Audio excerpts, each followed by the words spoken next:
It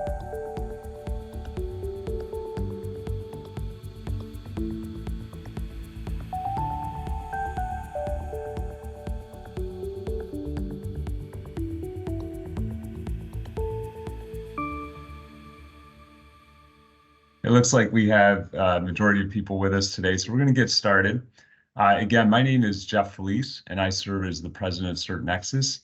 And today we're going to talk about how to learn to harness ChatGPT and other generative AI technologies. I want to thank GOPASom for hosting today's webinar and for inviting me to participate. I look forward to spending the next hour with you. What we'll see is about 45 minutes of that will be content, and then we'll have time for questions at the end. Just put any questions you have in the chat or Q&A, and I'll answer those at the end as well. So again, my name is Jeff Felice, and I serve as the president for CertNexus, as I shared. So if you're not familiar with CertNexus, we're a global certification body of vendor-neutral emerging technology certifications and micro-credentials. So emerging technologies such as artificial intelligence, as we'll talk about today, also data science, data and AI ethics, cybersecurity, and IoT as well.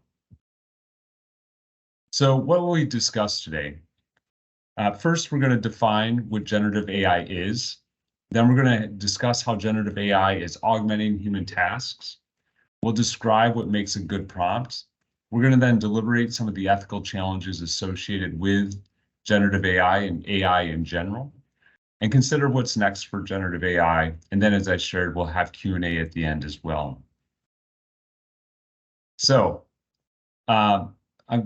we're going to start by defining what generative AI is.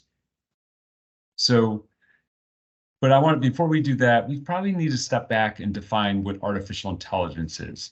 Although it's still often debated about exactly what the definition is, most will agree that artificial intelligence is the ability of machines to exhibit human-like intelligence. So what does that mean? It means that machines in an autonomous fashion are able to do things like make predictions, are able to operate in robotics, for example, in a autonomous fashion. So essentially things that we can do as a human that allow us to think and make decisions, and also to act in our physical environment. This is what is prescribed as artificial intelligence, essentially the ability for machines in an autonomous fashion to be able to exhibit intelligence that would be typically prescribed to humans. Generative AI is a type of artificial intelligence that refers to artificial intelligence where we generate new, or what we call novel content, by inputting content. So if you're familiar with artificial intelligence, much of what artificial intelligence has done up until generative AI is classified or clustered information, essentially using information to make predictions. Well, with generative AI, we're doing something unique here, because what we're doing is we'll be inputting some type of content that could be text, images, audio, video, etc. And we're out in what we call as a prompt, and we'll talk more about what that is. And then we get an output, and that output is some type of novel content. Again, that could be text, images, video, code, and more, as we'll learn about. You may recognize some of the logos on the left-hand side. Some of the leading generative AI technologies are coming from organizations like OpenAI, which also has been invested in and adopted by Microsoft. We also see Google has made significant investments in generative AI. So has Meta. If you're not familiar, they actually just released their latest model, the Llama model, which is actually open source. There's other companies like Stable Diffusion. And then OpenAI actually has more than just ChatGPT, but they also have DALL-E 2. DALL-E 2 is a different type of generative AI model that focuses on images, where ChatGPT is text-based. And many of you may be most familiar with ChatGPT. And ChatGPT is one instance of generative AI. So many times we know that certain brands become almost synonymous with what the product is. Coke is a great example, right? We think of Coke, at least in the US, we think of Coke and we just think of some type of soft drink, a carbonated drink. Another is in the US is adhesive bandages, or plasters as they call them in the UK. We call them Band-Aids because that's the prevailing brand. Well, it's the same thing. Many of us think of generative AI being ChatGPT, but ChatGPT is only one instance of generative AI that's, again, made available from OpenAI that has, again, been licensed by Microsoft and now many others as well. So now that we've defined artificial intelligence, right, the ability for machines to make human-like decisions in an autonomous fashion, and then we also now understand that generative AI is where we input content, and then the model itself will output novel content, meaning new content. And we're seeing this being done widely, but the fact is that we want to understand that this generative AI, although it's really a very sophisticated technology, is still classified as what we call narrow artificial intelligence, or narrow AI. So what is narrow AI? It is the ability for a machine to approximate human cognitive traits, right? To make decisions, to prescribe, to be prescriptive in its outputs. But it has really no true capacity for reasoning, right? These models are trained. They have, in the case of ChatGPT 4, has hundreds of billions of parameters that has been trained on huge volumes of content. But with that said, it doesn't have the ability to reason like we do as human beings. So it does have the ability, again, to make decisions as humans would, but it's based on essentially the algorithms and the content that it's been trained on. And more importantly, it can only, typically these models can only do one thing. So think about ChatGPT, as sophisticated as it is in outputting text. If you ask a ChatGPT to output an image, it can't do it. If you ask it to output audio, it cannot do it, right? There's other models that can, but ChatGPT can only do one thing, which is actually generate text. So this is really our current reality where we have narrow artificial intelligence. Some say we actually may achieve general artificial intelligence, or general AI. And this is where machines will have similar or better cognition than humans. So this means that they'll be able to extrapolate reasoning, right? So they've made one decision and they'll be able to extrapolate through reasoning why another decision should be made and whether it's right or wrong. And more importantly, these models would be able to solve multiple novel problems. There's no AI that's able to do this today. There are some that are in what I'll call research phase. There's actually, if you search on Gato from Google DeepMind, they have a AI that is teaching itself new tasks. But again, we haven't achieved general AI. Some say we'll never achieve it. Some think in the next 5 to 10 years.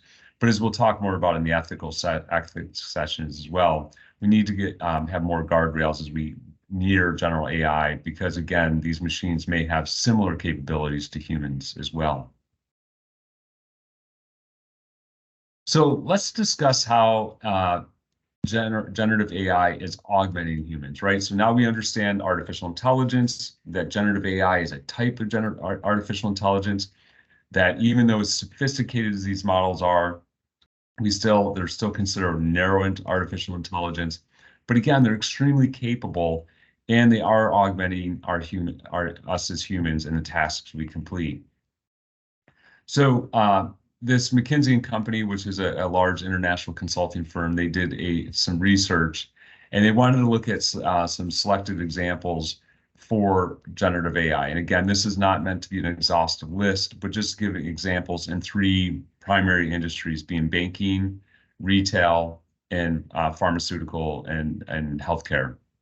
And you can see that there's a large number of tasks that can be facilitated or augmented by generative AI. So we can see things like, for example, with product R&D and software, right?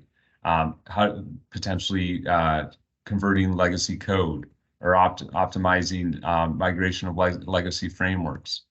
We see in retail where we can actually start to accelerate writing a copy for marketing content and advertising scripts. We can also see potentially in pharmaceutical and medical products where we're starting to draft legal agreements and other regulatory and how we comply with other regulatory requirements. And these things are already starting to happen, right? There's law firms that have now adopted generative AI and are using that to write their foundational agreements based on certain prompts or inputs, and we'll learn more what that is. We're seeing generative AI being used widely across marketing, where organizations are using it now to do a multitude of things, including writing blogs, writing social posts, generating email campaigns, and a host of other activities as well. And we are starting to see it in its use in customer service as well, right? As our chatbots get more sophisticated. In fact, that's what ChatGPT is. It's a really sophisticated chatbot. And so we're starting to integrate this now into our customer relationship and service life cycles as well. And again, a variety of other tasks. We'll talk about code and others as well. But the fact is this is a relatively new technology that was really introduced to the masses, to the public, less than a year ago. It was last November when it was first released. And we've already seen significant uptake and implementation of this technology. And it's being utilized across the organization. So again, McKinsey in their research, they looked at where is it being most widely used so far. And what we can see is in areas of such as sales and marketing, as I talked about, the helping to facilitate product art research and development, software engineering. Again, it's not going to replace a programmer, but it can help augment, again, what a programming professional is doing. So it can help them write some foundational code. It can help them actually help notate that code. It may help them write unit tests, et cetera, and things of that nature. And also, as I shared earlier, within customer operations, right? How do we better serve our customers, and how do we do that more immediately and exacting with the use of chatbots as well? And as we'll see, there's a multitude of content that we're able to produce. What I'm going to do now, and some of you may not have seen ChatGPT, so I'm going to do a quick demo of ChatGPT. And so let me just go to ChatGPT, and this is ChatGPT. Anyone can create a free access. And what we're seeing is we're accessing ChatGPT 3.5. That is what has been released to the public. There is GPT that is built on GPT-4. GPT-4 is the latest release of this large language model from OpenAI. The GPT-4 is the commercial version. It's more robust. It's trained on more recent data. It's more capable. It has more parameters. But again, it is the one they're licensing. It's the one they're monetizing. GPT 3.5 is what's been included in ChatGPT, and you can use this at no additional cost. And again, if you're using applications like Microsoft Office, you may already have it integrated in your Microsoft Office as well. So I'm going to do something today. I'm going to just type in some information, and let's just say I want to know how is coffee grown and processed. Right? Most people drink coffee, and so how is it grown and processed? So I'm going to now put this into ChatGPT, and some of you are going to be very familiar with this, but what ChatGPT is doing is, again, it's been trained on a large volume of content that has been essentially scraped from the web primarily, and it has a number of parameters, and what it's doing is it's using a concept called tokenization, where essentially it's weighting, it's essentially anticipating or guessing in a very educated way of what the information I want back. So you can see it does a really good job of telling me how coffee is planted and cultivated, how it flowers and the fruits developed, how it's harvested, And then, as you can see in 4, they actually detail out how it's processed, milled, and roasted, and so forth, right? So I can do something that, again, with very few prompts, I can get a pretty sophisticated response. What if I want to say, how is coffee grown and processed? And I want to do it as explained to a young student. So now what we're hoping to see is, we're going to see, now this is going to be a little bit different. You can see the language is a little bit different now, right? So at the beginning of this, instead of having kind of the formality that we had before, which is coffee is a popular beverage, et cetera, you can see now that the audience has changed. So it says, imagine you have a special plant called the coffee plant, right? It's talking to a young person. The plant likes to live in warm and sunny places, et cetera. We talk about planting the seeds, taking care of the plants, and then we talk about picking the cherries, taking out the beans, right? So it's the same it's nearly the same prompt, right? But all I said was, instead of describing it generally, let's describe it to a young person, and you can see how the output has changed. So you can see prompting. This is when I'm inputting this text, it's called prompting. There's a whole now specialization of prompt, what we call prompt engineering, that can be included in jobs like a marketing manager, research assistant, et cetera. And there's even now what we call new jobs that are being developed called prompt engineers that do this in a very sophisticated way. But I'm just showing you, again, a simple version of this here. We'll do more prompting in some of the upcoming slides here as well, but I just wanted to share with you, for those who had not seen ChatGPT, that's how it works, right? I input text in this case, and I get novel content, new content that is outputted. Now, one thing is a lot of people think is it's just copying other content from the web. It's not. It's actually generating brand new content. Again, it's taking a compilation of what it's learned from it's the data that was trained on, but it's generating new text. So in addition to text, we can see images. So this, actually a colleague of mine did this, and you can see they did a photograph of a monkey typing at a typewriter wearing a small hat in an office, and they wanted it to be realistic. So using those prompts, you can see the 4 images that were created. So I thought what I would do is I would actually go to Stable Diffusion, and I'm just going to do, I enjoy cycling, so I'm going to do cycling here. And I'm going to say, woman cycling in France with sunflowers in the background. And so I'm putting in these types, and I could put in negative prompts here as well. I can do some other things called inference steps, et cetera. We won't get into that today. But if I input that and I submit it, you're going to see, submit it.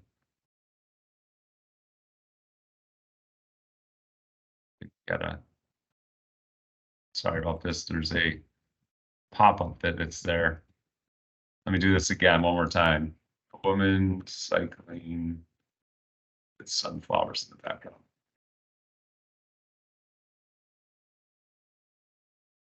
Okay, let's submit. There we go, it's happening on the left-hand side. So I'm actually in a queue, so it might take a few minutes here. So we're going to let that play out, and we'll come back to it. But what you're going to see is a woman submitting, or a woman cycling in sunflowers, and we'll come back. You can see I'm in a queue right now. There's a lot of people using this, and I'm 120 something in that queue. So we'll come back to that in a moment. So again, but here's a representative example, again, that you can get actually inputting text and outputting images. Also, Meta, which is the parent company of Facebook, has released a text to video. And then we also have the ability to do code, music, and more as well. So I'm going to actually show you the example from Bard, which is Google's instance of generative AI that's very similar to ChatGPT. Again, I could input the same thing about growing coffee and how it's processed, But what I'm going to do here is I'm going to say, I want to do an if-then statement with 3 variables.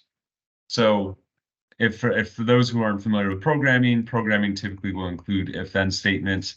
And what you can see here is that I was able to generate some generic code, right? An if-then statement with 3 variables, and it actually explains that to me as well. Now, again, it doesn't make me a programmer, right? What it does is it allows me to actually write some generic code that I could potentially incorporate into an application that I was developing that I would then be able to go and actually at some point in time compile and then publish, etc. But again, this does not make me a programmer. What you will see from both Google and Microsoft has what they call Copilot, and Google has what they call Duet. And they've included those into their application development environments. And so it does help facilitate what coding professionals are doing in those environments, and it's very specific to coding. So you can't generate images, you can't ask it about coffee when you're in those environments and using them, etc. They're very specific to those environments.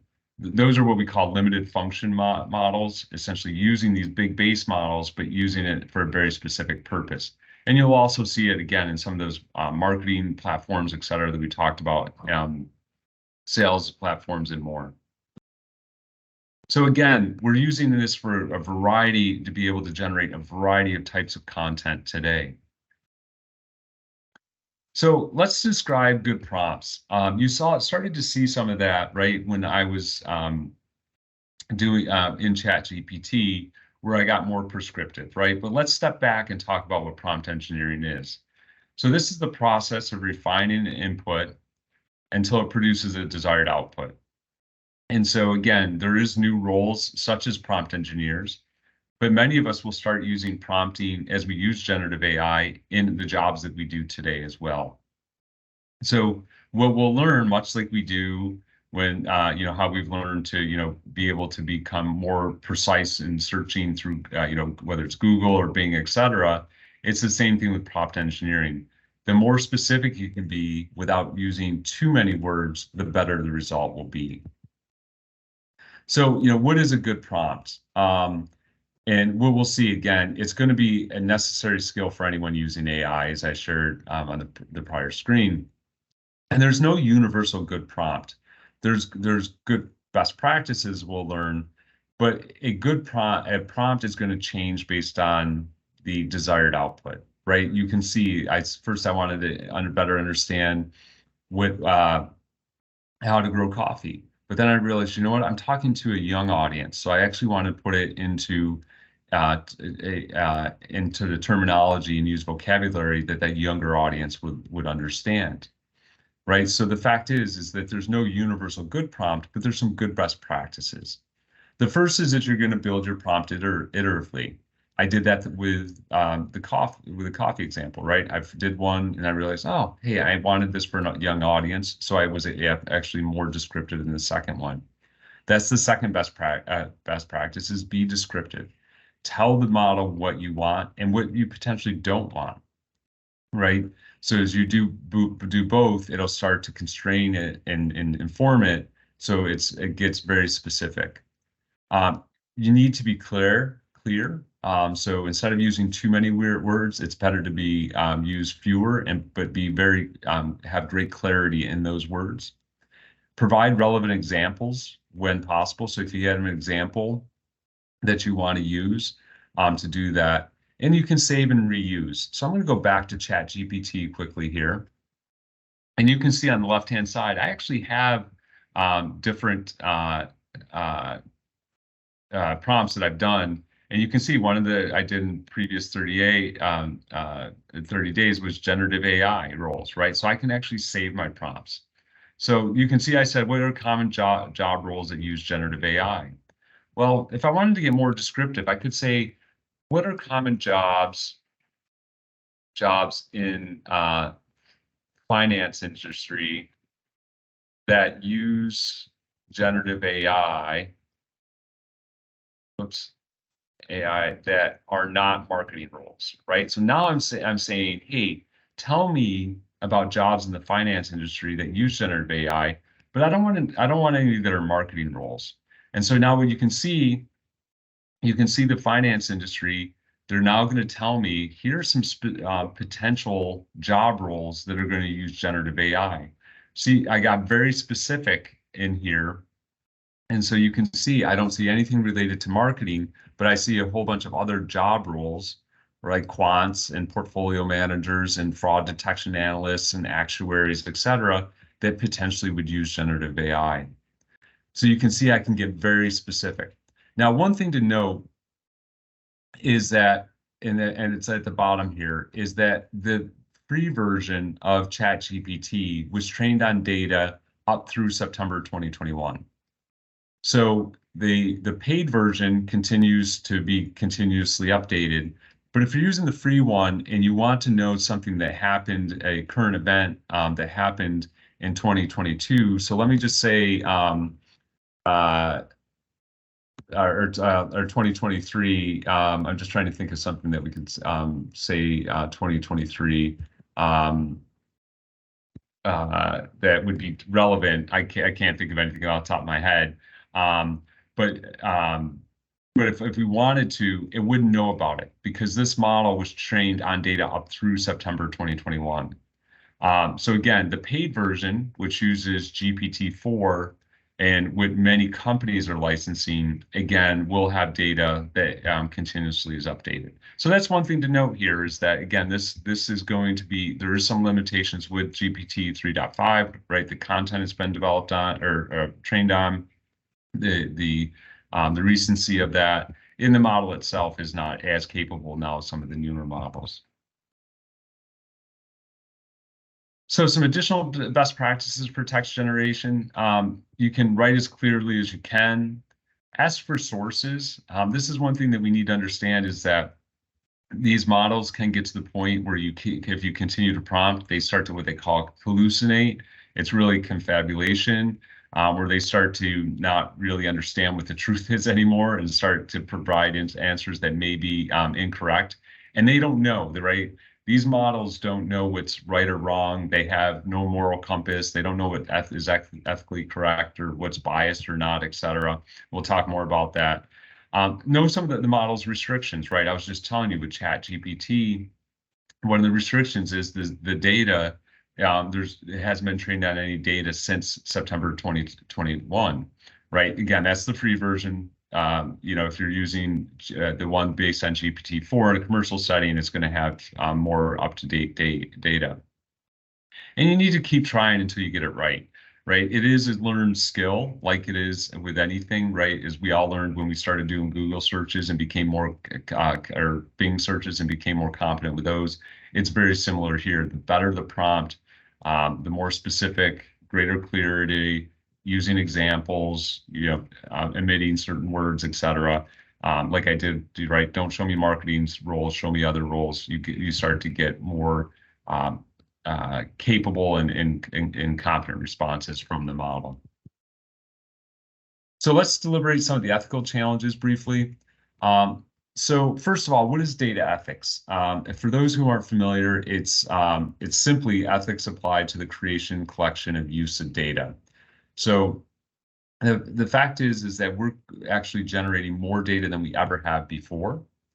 And we're using that data more than we ever have previously as well, right? So you think about the amount of data. If you actually have any type of fitness tracker, right? If you're using an Apple Watch, a Fitbit, an Oura Ring, a variety of other things, and think about how much data that you're actually generating, right? You think about Apple Health now. Apple's now becoming one of the largest aggregators of biometric data and associated with humans, right? Because of all that data that they're collecting.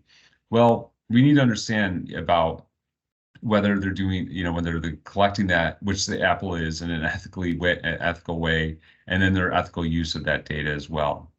So a subset of this is AI ethics. And this is when we have data ethics in which algorithms are used with data.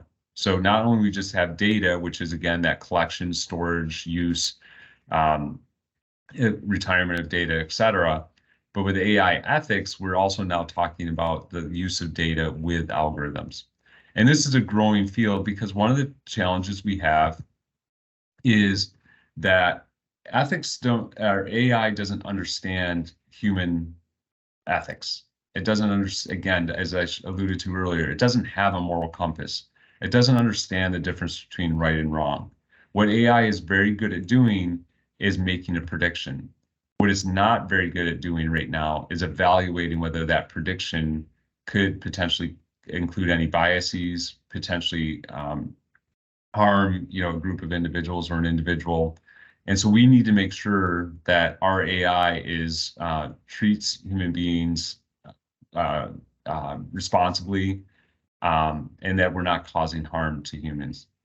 There's 5 commonly agreed upon ethical principles when we're talking about ethics in AI, which is privacy, right? So the fact is, again, AI uses a lot of data. We want to ensure that it keeps that data private, that there's some level of accountability.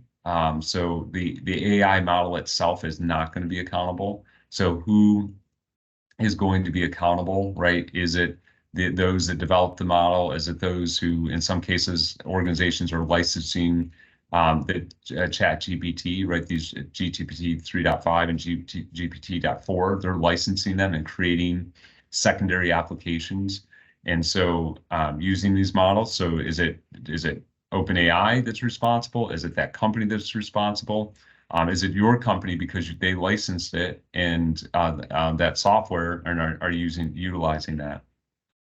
We need to make sure that these models are transparent and we can explain why the decisions they're making. In all honesty, it's getting increasingly harder to do it as these models get larger. So ChatGPT 3, ChatGPT, which was on GPT 3.5, had 175 billion parameters. So think about that, 175 billion parameters, essentially decision points, if you like, that it used, and was trained on such large volumes of data, it's incomprehensible to us in how much data, right? So how do you ensure that as that model continues to evolve, that we understand how it's making its decisions and being able to explain it to others as it's making them? Again, we need to make sure that these models are, again, treat individuals and groups of individuals fairly, and it's non-discriminatory. And then it's safe and secure. And I would extend this even beyond humans, right? For any living being, for our planet, et cetera. We need to make sure that we're producing technology that's not going to cause harm, but also ensures the safety of others as well. So, why is it important? The fact is, as I alluded to, we're having enormous increases in the volumes of data, right? The fact is that, you go back 20 years, and, we used to have to, even, 10, 15 years ago, many of us were storing data on storage area networks or servers. There was limited space. We were typically doing it in object-oriented databases that were, again, maxed on size, based on our storage capacity, et cetera. But now everything's in the cloud, and it's almost seemingly infinitely extensible and flexible. And so we just collect data like people collect anything, right? In just huge volumes, and right, and the amount of data, again, going back to that wearable device, the amount of data that's generating each and every day, hour, minute, et cetera. We have significant progress in computing power. So we now have what we call GPUs. So most of us are probably familiar with CPUs. Think about CPUs, it's like sports cars, right? They process limited amounts of data, but really rapidly. GPUs are able to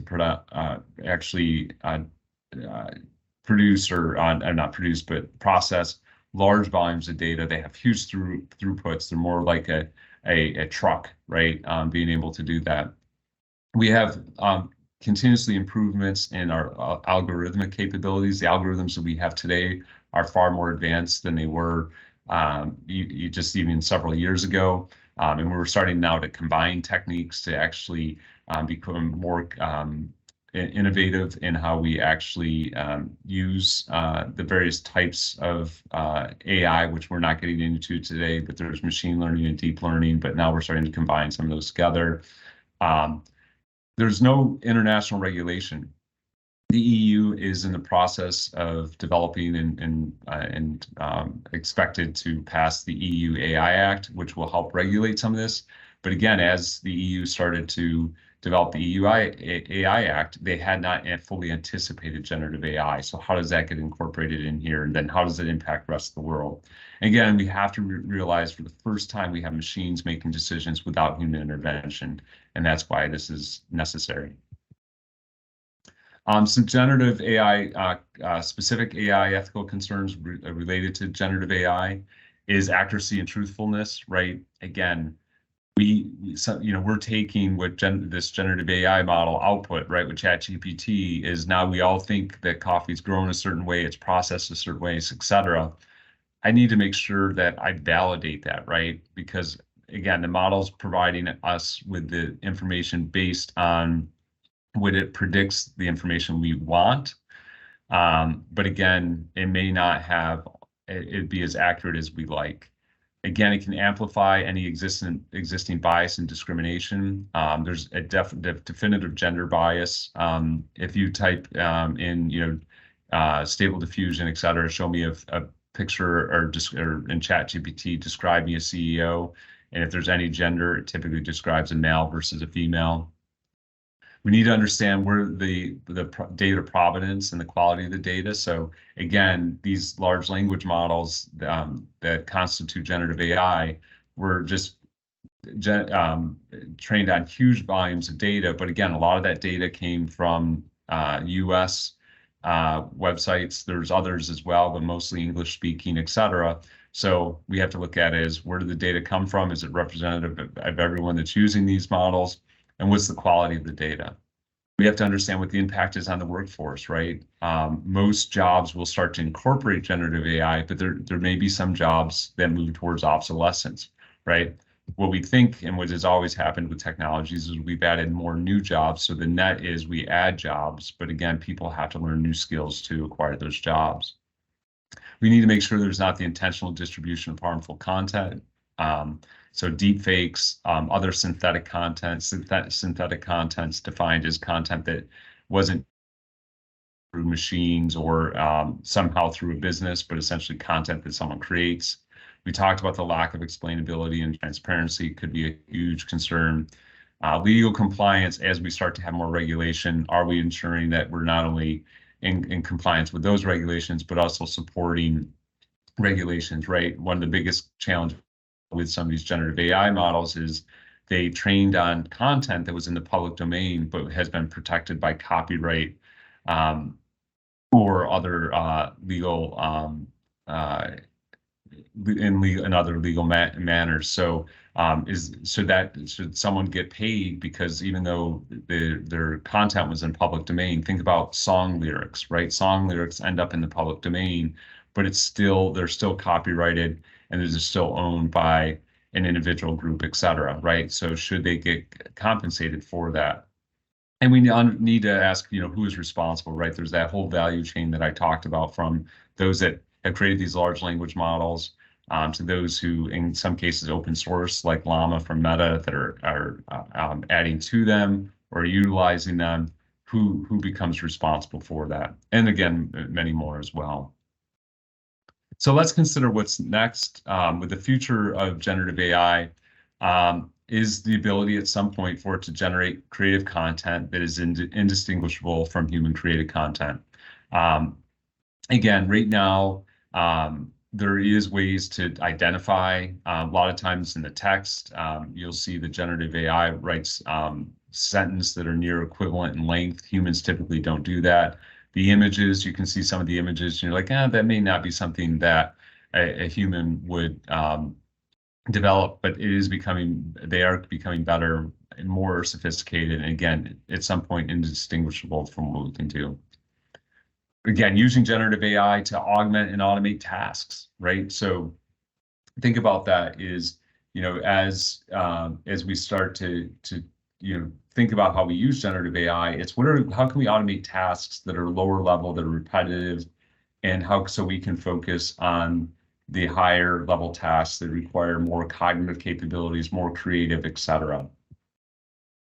We also will see personalized application and digital experiences, right? We're already starting to see this more and more often today, right? The fact is, if I do a Google search and then I go to another website, I may see a specific ad.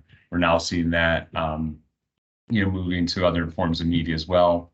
And then ability to improve communications with computers and other language speakers, right? Generative AI may help us better communicate in general, right? I mean, we've already seen that. I was just traveling in France a couple months ago. I have a little bit of Spanish, but I don't speak very much French at all. But I could use Google Translate, so I was able to communicate, through Google Translate to people that were unable to speak English, and were in the cases where I was, and obviously unable to speak French. So that's a great example of that. And AI is the top priority. Well, there's been a lot of focus on data and the visualization data, the analytics, big data, et cetera. But the fact is when queried, top investment priorities by most organizations now was focused on AI. In fact, 2-to-1 over data. So it is the #1 priority in most organizations. They realize they're at this inflection point where if they don't adopt AI and their competitor does, they're likely to become less competitive. So many organizations are determining how they're going to utilize AI to further their organization, whether that's from product development, from customer service, from research and design, operations, supply chain management, whatever it may be. There's a variety of ways that it could potentially assist them. And the fact is most organizations don't have people with the knowledge and skills they need to fully employ artificial intelligence. So you can see there's 2/3 said of organizations don't have enough employees with skills, even though half of those organizations already use those technologies, and the other half are going to use them in the next couple of years. So the fact is that what you're doing today, right, starting to make yourself at least develop a foundational understanding of what these technologies are, is the first step. And as we'll see, more and more organizations are going to be seeking people, not only technologists, not only machine learning engineers, data scientists, and AI ethicists, but also individuals across the organization in marketing, sales, operations, legal, et cetera, that understand these technologies, because again, we're going to be employing them across the organization. Here's a sample pathway again. If interested in learning more about AI, obviously you can speak with the folks at GOPASom and talk about, if I'm a product or project manager, a business leader, a consultant, a sales or marketing professional, I may just need to know the foundational concepts. So what is, helping us to understand the terminology? How are these applications technologies used in a business setting? And then how would I go about either participating or leading in a project? So really all you need is to understand the foundational concepts. If you are someone that wants to become a technologist, you might want to start to move towards the right? If you already have programming skills, you can skip over the programming fundamentals. If you don't, Python is the predominantly used language in artificial intelligence. There is others, but it is the most often used. You are going to learn, even with artificial intelligence, you're going to want to have some data science skills. AI is heavily dependent on data. Without data, AI doesn't exist. So we do, within AI, we're selecting algorithms, we're training those algorithms, but we're training it with data. The better your data is, typically the better the model is going to become and perform. Then you would go on to gain a professional certification like the Certified AI Practitioner. And then you may go on to something vendor specific, right? If you're operating in AWS or Microsoft Azure or a Google Cloud Platform, et cetera. And then there are separate, we advise that everyone in the technology field also better should understand the ethical use of AI, but there's also an emerging field of AI and data ethic and ethicists. Some call them tech ethicists as well, but essentially people that are being employed to ensure that organizations are developing that AI solutions that will meet future regulations, but also compliance with expected practices within an organization and other existing regulations as well. So in summary, again, generative AI uses text, right, prompts to instruct models to create novel content, right? So we saw some of those output today with text and code. I might try to go back and show the image one in a moment. Generative AI is used pervasively throughout industry today, even though really it's only been a publicly available for less than a year, and it's going to become more so. Again, what we saw just briefly that, effective prompting requires knowledge and practice, right? So this is going to be a learned skill that we are all going to need to have if we don't already have it today. We need to consider the ethical use of generative AI, right? With any, again, autonomous technologies where machines are making decisions, we need to make sure that there's a human in the loop and that human understands how those algorithms are making decisions, and they're doing so in a way that's responsible and at minimum not causing harm and hopefully doing good. And again, what we saw at the end is that we really need to understand that generative AI is, again, changing the skills we need to thrive. And so this is going to be a period where many of us are going to have to, again, upskill, reskill, whatever it may be, to make sure that we're capable of doing our jobs today and maybe the jobs of tomorrow as well. So I do want to share that there's some recommended courses from GOPAS that may be of interest to you. Some of these were on that earlier slide. So there's the artificial intelligence for business and the generative AI for business. So the artificial intelligence for business is typically a half-day course. The generative AI for business, Gen AI Biz, is a brand new course that's a day long. And again, it'll go into much greater depth. You'll actually get to do hands-on in the generative AI Biz and actually do prompting in the various tool sets, some that we looked at today and others beyond that as well. Then if those who want to go on to a technical profession, again, there's this. Well, I want to thank everyone for taking the time today. I realize your time is your most valuable asset, so I really appreciate it. Again, please feel free to reach out to our partners at GOPAS if you do want to gain a further understanding of these technologies. Please feel free to connect to me on LinkedIn as well. And I really want to thank you, everyone. And I do hope you attend future sessions as well. Thank you so much, everyone. Have a great day.